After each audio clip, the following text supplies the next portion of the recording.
Hello दोस्तों, welcome back to my channel. आप सब कैसे हैं? आई होप आप सब बढ़िया होंगे।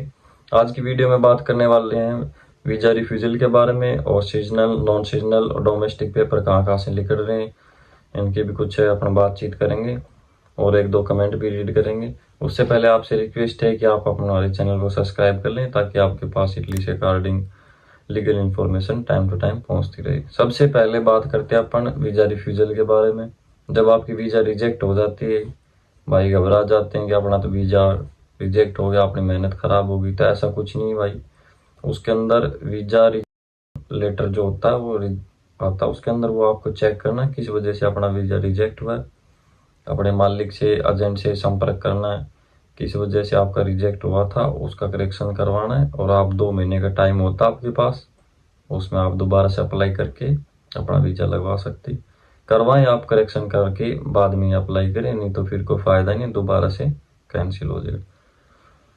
अब छोटी सी बात है, ये रिजेक्ट क्यों होता है। आप अपनी बेसिक डिटेल्स चेक करा करें। जैसे आपका नौलावस्था आता है, उसके अंदर आपके नाम में कोई दिक्कत नहीं है, सरनेम है या नहीं है, सरनेम में कोई दिक्कत नहीं है, आपके डीओबी में कोई दिक्कत है, गांव के अंदर पिन कोड के अंदर आपका पूरी उसके अंदर जांच करा करें। प्रोटोकॉल नंबर जो होता है ऊपर ऊपर वो भी चेक करा करें, ठीक है।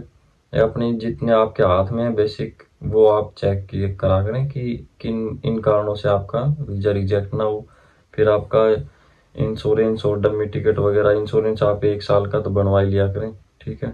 और बाद में भी आपका रिजेक्ट होता है तो उसके अंदर रिजेक्शन लेटर होता है, वो आप करेक्शन करवा के दोबारा से अप्लाई कर सकते हैं। आपका कोई दिक्कत नहीं, आपका 100% वीज़ा लगेगा। क्योंकि इसके अंदर काफ़ी केसों में ऐसा होता है, रिजेक्ट हो जाता है। जिन्हें पता नहीं होता वो उनका तो क्या कह सकते हैं भाई, वो तो सोच लेते हैं कि ख़त्म हो गया अपना तो करियर ही, अगले साल फिर ट्राई करते हैं। तो ऐसा कुछ नहीं, बहुत से भाइयों का वीज़ा से लगता है, जिन्हें पता होता है, नॉलेज होता है, उनका लगता है, ठीक है। जो इन्हें पता ही नहीं होता कि वीज़ा रिफ्यूजल होता क्या, तो फिर उनका वीज़ा कहाँ से लगेगा ना।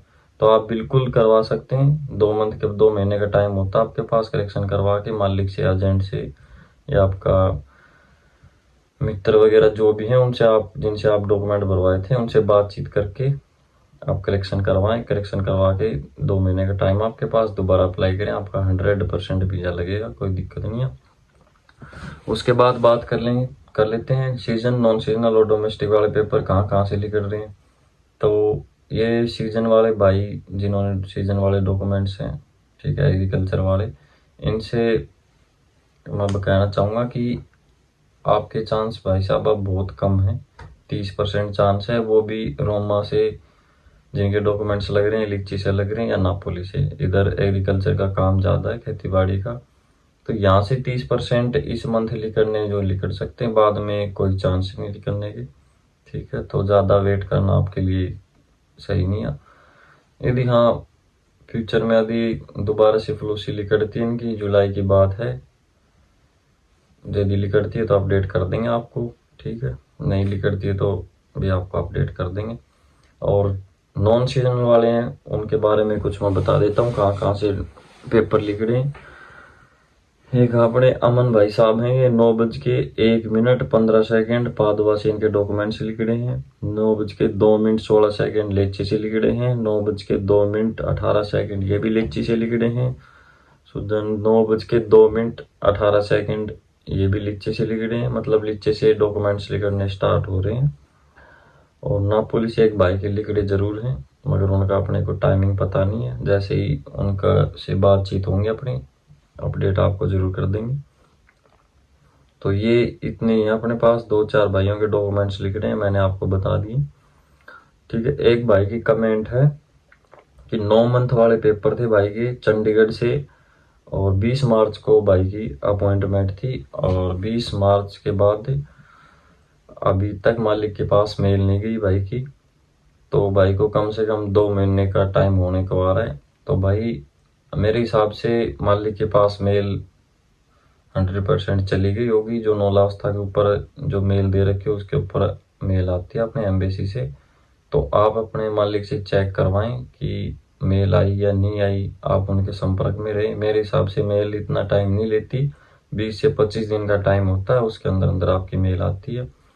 और एक भाई, जहाँ तक पॉसिबल हो आप न्यू दिल्ली से अपॉइंटमेंट लिया करो, क्योंकि यहाँ का प्रोसेस सही है, स्टाफ भी अच्छा है, ठीक है, जल्दी वीजा भी लगती है। मेल अब जितना टाइम लग रहा है 20-25 दिन का वो तो लग रहा है, मगर एक्स्ट्रा टाइम नहीं लगता आपका ना।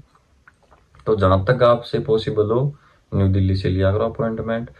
तो भाई ये थी आज की अपनी जानकारी अच्छी लगी हो तो आप लाइक शेयर कमेंट करें। आपके कोई सुझाव है, कुछ आप पूछना चाहते हैं या कोई सुझाव देना चाहते हैं तो आप कमेंट बॉक्स में कमेंट कर सकते हैं। मिलते हैं अगली वीडियो में। जय श्री राम।